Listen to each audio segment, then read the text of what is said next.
Bonjour tout le monde. Il y a pas mal d'élèves qui m'ont demandé la démonstration de cosinus de A moins B égale cos de A cos de B plus sinus de A sinus de B. Merci d'aimer et de partager.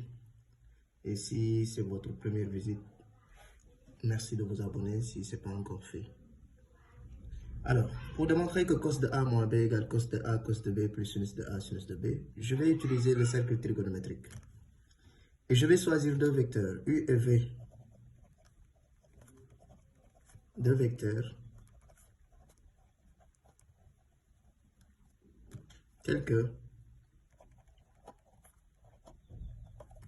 OI, U vecteur égale à l'angle A, et OI, V vecteur égale à l'angle B. Donc, ici, nous avons deux vecteurs, U et V. Donc, U, on l'a pris ici, tel que OI et U égale à l'angle A qui est là, et OI et V égale à l'angle B qui est là.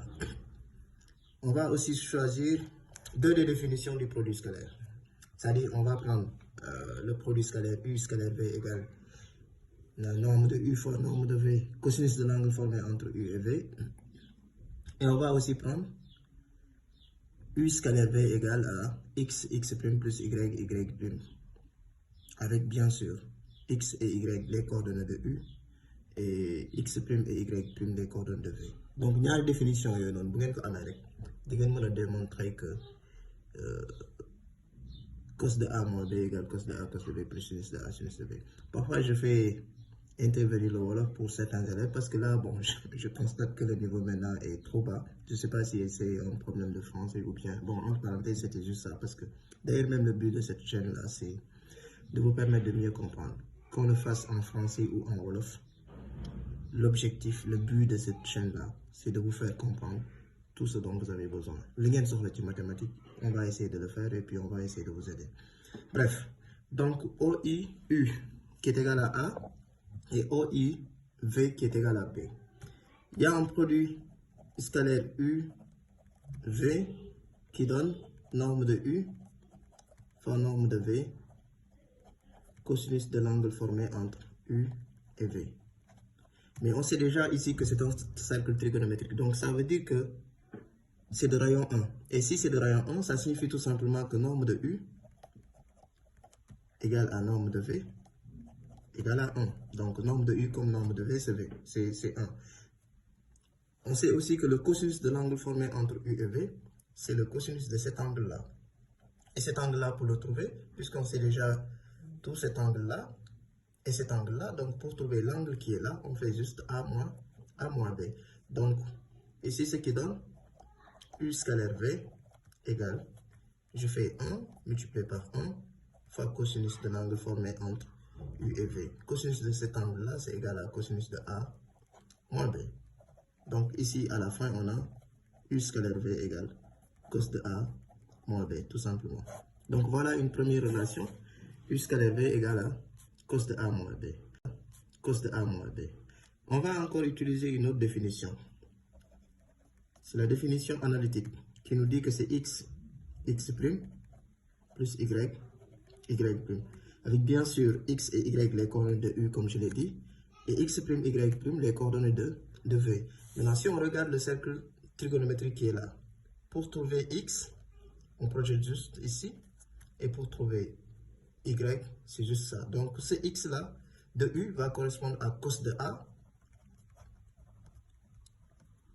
et ce y de U là va correspondre à sinus de A. De même, pour trouver les coordonnées de V, vous allez juste projeter ici et là.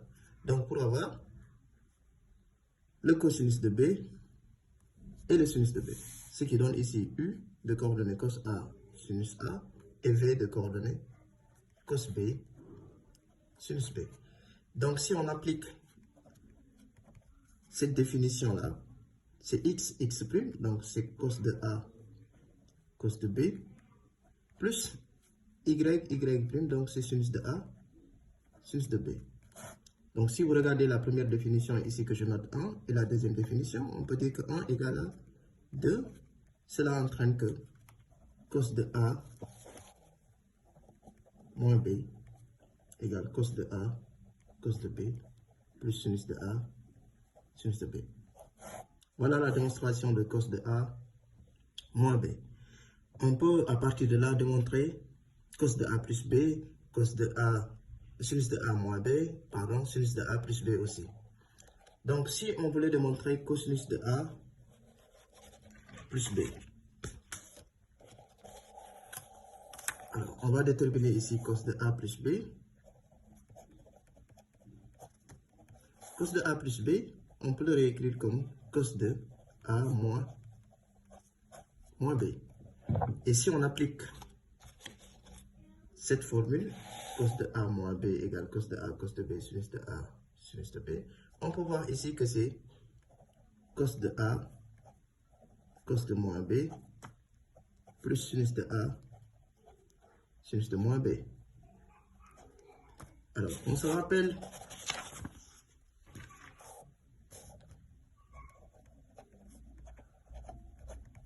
de la relation des angles associés, cos de moins x égale cos de x, et sinus de moins x égale moins sinus de x.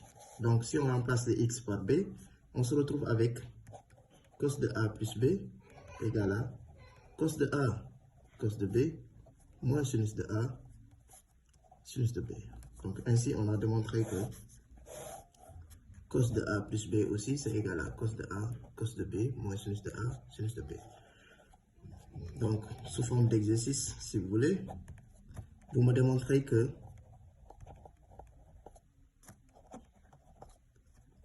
sinus de A moins B, c'est sinus de A, cos de B, moins cos de A, sinus de B.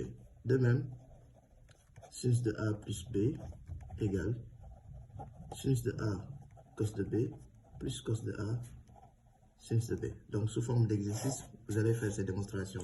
En indication, si vous voulez, vous pouvez prendre